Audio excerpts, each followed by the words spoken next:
4-маусымда Сөйлетайым клубы мүшелерінің екінші кездесуі «Менің отбасым» тақырыбында өрбіді. Қатысушылар отбасы мүшелері туыстық атауларды қазақ тілінде тез үйренуге мүмкіндік алды.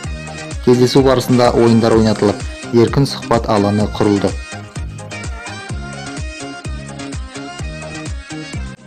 Бір шаңырақ астында берекелі, күн кешеміз күлімдеп мерекелі.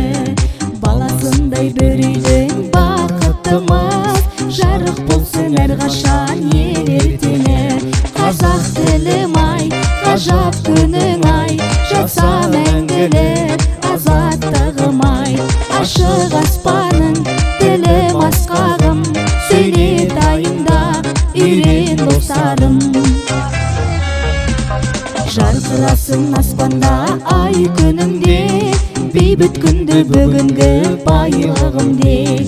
Мен сөйлеймін досым ау, сен де сөйле, бабаларым сөйлеген бай тілімде. Қазақ тілім ай, ғажап күнің ай, жаса мәңгілік азаттығым ай. Ашық аспаның тілім асқағым, Сөйлетайымда үйрен достарым.